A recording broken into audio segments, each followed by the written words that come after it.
Job లేక ఇబ్బంది పడుతున్నారా? అయితే మెడికల్ కోడింగ్ మీకు మంచి ఆప్షన్. వెంటనే కాల్ చేసి కోర్సులో జాయిన్ అవ్వండి. నమస్తే, welcome back to Suman TV. Present మనతో పాటు ఉన్నారు 24 ఇయర్స్ నుంచి అమెరికాలో ఉంటున్నటువంటి ఎంఎన్సీ ఎగ్జిక్యూటివ్ వీరభద్రరావు గారు. సార్తో మాట్లాడతాం. నమస్తే సార్. నమస్కారం. సార్, ప్రజెంట్ మరి ట్రంప్ తెచ్చేటటువంటి ఏవైతే కొత్త కొత్త రూల్స్ ఉన్నాయో, అంటే ఇండియా నుంచి అమెరికా వెళ్ళే వాళ్ళకే కాకుండా అక్కడ ఎవరైతే సెటిల్ అయిపోయి ఉంటారో, అక్కడైతే ఎన్ఆర్ఐస్ ఎవరైతే ఉంటారో, ఎవరైతే సిటిజన్షిప్ ఉంటారో వాళ్ళకు కూడా ఏమైనా సమస్యలు ఉన్నాయంటారా? వాళ్ళు కూడా తిరిగి బ్యాక్ వచ్చే ఛాన్సెస్ ఉన్నాయా? అంటే చాలా సమస్యలు ఉన్నాయి, మెల్లిమెల్లిగా బయటపడతాయి.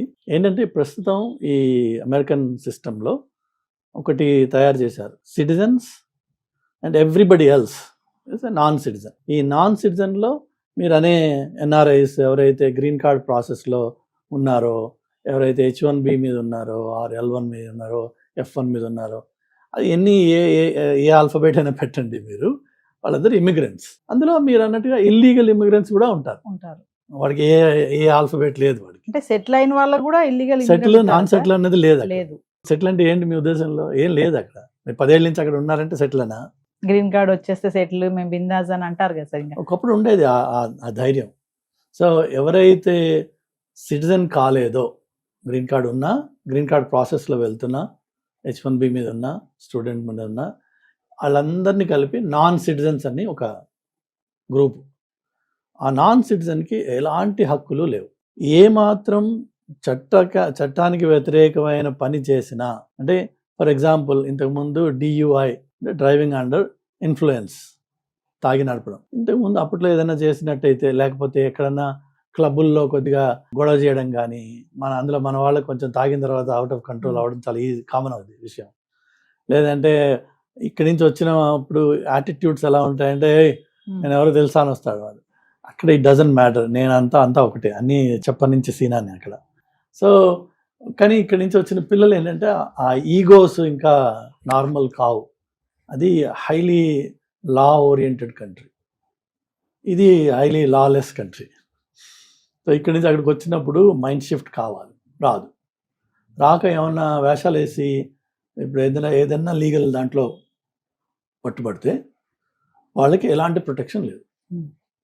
వాళ్ళు ఇమ్మీడియట్గా they can be removed from the country. So అమెరికాలో నేను వచ్చి ఉంటున్నాను, ఇక్కడ లోకల్గా వచ్చేసాను కాబట్టి, అంటే మీరు అనేది ఇండియాలో ఉన్నవాడికి వర్సెస్ అక్కడ ఉన్నవాడికి వచ్చేసా కాబట్టి నాకు ప్రొటెక్షన్ ఉంది, ఏం లేదు protection, unless you are law abiding. మీరు ఎలాంటి లూప్ హోల్స్ లేకుండా మీ రెజ్యూమెస్లో, గత ఎంప్లాయ్మెంట్ హిస్టరీలో, అలానే కన్సిస్టెంట్గా అప్లికేషన్ ప్రాసెస్ ఉండాలి.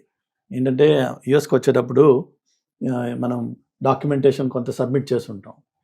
దాని తర్వాత ఏదో DS 160 ఏదో ఉంటుంది ఇమిగ్రేషన్, ఫస్ట్ టైం మనం అపాయింట్మెంట్ తీసుకుని వెళ్ళేటప్పుడు. నాకు ఈ నెంబర్లు గుర్తులేవు, చాలా ఏళ్ళు అయిపోయింది. బట్ సెవరల్ అప్లికేషన్స్, సెవరల్ ప్లేసెస్లో మన ఇన్ఫర్మేషన్ షేర్ చేస్తుంటాం.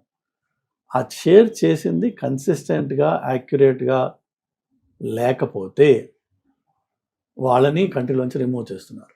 అదేదో 20 ఏళ్ల క్రితం నేను అలా రాశాను, గుర్తులేక చేసి ఉండొచ్చు, దట్స్ ఓవర్. అంటే ఎన్ఆర్ఐకి కూడా ఇబ్బందులు ఎదురవుతున్నాయని అంటున్నారు. ఎన్ఆర్ఐ ఏం లేదు ఇంక అందులో, అందరూ ఒకటి, సిటిజన్, నాన్ సిటిజన్. నువ్వు నాన్ సిటిజన్ కాబట్టి నీకు ఎలాంటి ప్రొటెక్షన్ లేదు. సిటిజన్కి ఉండే కాన్స్టిట్యూషనల్ ప్రొటెక్షన్స్ ఉన్నాయి. అందులో కూడా డీన్యాచురలైజేషన్ అని ఒక ప్రాసెస్ ఉంది. అంటే ఏంటంటే న్యాచురలైజ్ అవడం అంటే ఏంటంటే సిటిజన్షిప్ సంపాదించుకోవడం. ఈ సిటిజన్షిప్ సంపాదించింది ఏదైనా ఫ్రాడ్యులెంట్ రిప్రజెంటేషన్స్ ఇచ్చి గతంలో ఈవెన్చువల్గా మేబీ ఆ ఇంటర్వ్యూ ప్రాసెస్లో మొత్తానికి ఏదో మీరు మేనేజ్ చేసి సిటిజన్షిప్ సంపాదించారు అనుకుందాం. ఇప్పుడున్న పరిస్థితి ఏంటంటే అలాంటి గత 5 ఏళ్లలో జరిగిన అన్ని సిటిజన్షిప్ అప్లికేషన్స్ వాళ్ళు రీఓపెన్ చేసి వాళ్ళని ఇళ్ళకి వెళ్ళి మరీ వెరిఫై చేస్తున్నారు. ఎక్కడ ఏమాత్రం తేడా వచ్చినా వాళ్ళని డీన్యాచురలైజ్, అంటే వాళ్ళ సిటిజన్షిప్ తీసేసి వాళ్ళని జైల్లో పెట్టి ఆ తర్వాత డిపోర్ట్ చేసి. సో ఎలాంటి అంటే ఈ 55 మిలియన్ పాపులేషన్ ఎవరైతే ఇమిగ్రెంట్స్ అమెరికాలో ఉన్నారో, న్యాచురలైజ్డ్ ఆర్ అదర్వైజ్, ఈ 55 million people are under microscope. ఒక సెపరేట్ ప్రైవేట్ డేటాబేస్ దానికి తయారు చేసి, ఇంతకుముందు ఎన్నడూ కూడా కొన్ని అమెరికన్ డిపార్ట్మెంట్స్ డేటాని వేరే వాళ్ళతో షేర్ చేయరు. లైక్ మాకు IRS ఉంది, ఇంటర్నల్ రెవెన్యూ సర్వీస్, లైక్ ఇక్కడ మనకి taxation department. IRS data is highly secured data. దాన్ని వేరే డిపార్ట్మెంట్స్ తోటి కలపరు అనమాట.